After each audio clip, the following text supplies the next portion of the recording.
Konsep qada dan qadar adalah pilar utama dalam keyakinan Islam, yang seringkali menjadi bahan diskusi mendalam, baik di kalangan teolog maupun filsuf. Secara sederhana, qada merujuk pada ketetapan Allah yang telah ditentukan sejak zaman azali.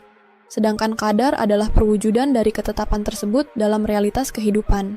Meskipun terkesan sederhana, pembahasan mengenai dua konsep ini menyimpan kompleksitas yang melibatkan persoalan kehendak Tuhan, kebebasan manusia, dan hubungan sebab akibat di alam semesta. Namun, meski penting, konsep ini seringkali dijadikan penutup diskusi, atau bahkan pembenaran untuk menerima segala sesuatu tanpa kritik. Dalam esai ini, kita akan menelaah sisi filosofis dan logis dari qada dan qadar, sekaligus mempertanyakan bagaimana konsep ini dapat diterapkan secara realistis dalam kehidupan manusia modern. Qada dan qadar, ketetapan yang menyisakan teka-teki. Qada secara istilah didefinisikan sebagai ketetapan Allah yang mutlak sejak awal zaman. Dengan kata lain, seluruh perjalanan hidup manusia, baik keberhasilannya maupun kegagalannya, sudah ditentukan jauh sebelum mereka lahir. Qadar, di sisi lain, adalah pelaksanaan dari ketetapan itu di dunia nyata. Jika analogi sederhana diambil, qada adalah rencana besar, sedangkan qadar adalah pelaksanaannya di panggung kehidupan. Masalah mulai muncul ketika kita mencoba memadukan konsep ini dengan kenyataan sehari-hari. Jika segala sesuatu sudah ditetapkan, lalu apa gunanya usaha manusia? Jika hidup ibarat sebuah film yang sudah selesai disunting, apakah kita benar-benar memiliki kebebasan untuk menentukan jalan cerita? Disinilah kontradiksi logis mulai terlihat. Manusia diberi akal untuk berpikir dan diberi kebebasan untuk bertindak, namun kebebasan itu berada dalam lingkup yang sudah ditentukan sejak awal. Kebebasan manusia, fakta atau ilusi. Dalam tradisi filsafat Islam, perdebatan antara kelompok Jabariyah dan Qadariyah menjadi salah satu diskusi yang paling relevan terkait isu ini. Jabariyah percaya bahwa manusia hanyalah pelaku pasif dalam rencana Allah.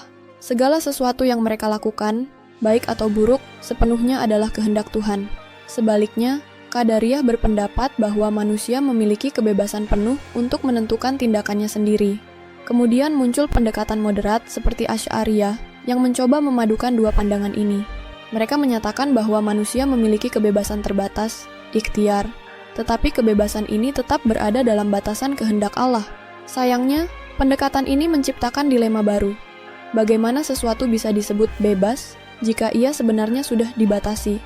Jika manusia hanya memiliki kebebasan untuk memilih dalam lingkup yang sudah ditentukan, maka kebebasan itu tidak lebih dari ilusi.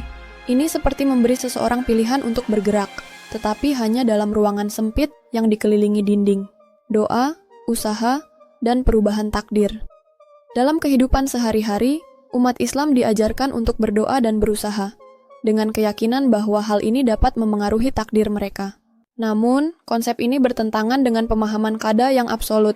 Jika takdir sudah ditetapkan sejak awal, bagaimana mungkin doa atau usaha dapat mengubah sesuatu yang bersifat final? Di sisi lain, jika doa dan usaha benar-benar dapat mengubah takdir, apakah ini berarti qada tidak sepenuhnya mutlak? Jawaban atas dilema ini seringkali dilemparkan kepada rahasia ilahi. Ulama mengatakan bahwa takdir adalah bagian dari perkara gaib yang tidak dapat sepenuhnya dipahami oleh akal manusia. Pendekatan ini mungkin dimaksudkan untuk menjaga kesucian iman, tetapi seringkali malah menghambat eksplorasi intelektual yang sehat. Ketika logika dan keyakinan bertabrakan, jawaban rahasia ilahi sering menjadi tameng untuk menghindari pertanyaan sulit. Implikasi dalam kehidupan manusia.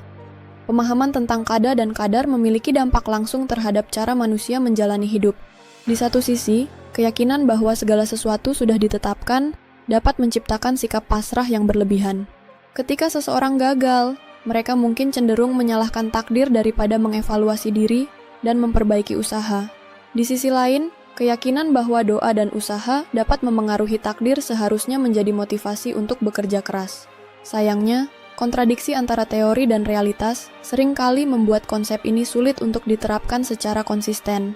Yang lebih memprihatinkan adalah kecenderungan sebagian orang untuk menggunakan qada dan qadar sebagai pembenaran untuk tidak bertanggung jawab. Jika segalanya adalah kehendak Tuhan, apakah manusia benar-benar dapat dimintai pertanggungjawaban atas tindakan mereka? Pertanyaan ini, meski sering dihindari, tetap menjadi pusat perdebatan etika dan teologi. Memahami, bukan menyerah qada dan qadar adalah konsep yang kompleks, yang menghubungkan kehendak mutlak Tuhan dengan kebebasan manusia. Namun, Diskusi tentang keduanya seringkali berakhir pada jalan buntu, baik karena keterbatasan logika manusia maupun karena keengganan untuk mempertanyakan keyakinan tradisional. Dalam kehidupan sehari-hari, yang lebih penting adalah bagaimana manusia memaknai konsep ini secara praktis. Alih-alih terjebak dalam perdebatan filosofis yang tidak produktif, manusia seharusnya fokus pada tanggung jawab mereka untuk berusaha dan memperbaiki diri. Apakah hasilnya sudah ditetapkan atau belum? Itu adalah persoalan yang seharusnya tidak menghalangi manusia untuk menjalani hidup dengan penuh semangat dan optimisme. Iman dan logika tidak seharusnya saling bertentangan, tetapi saling melengkapi untuk membantu manusia memahami peran mereka di dunia.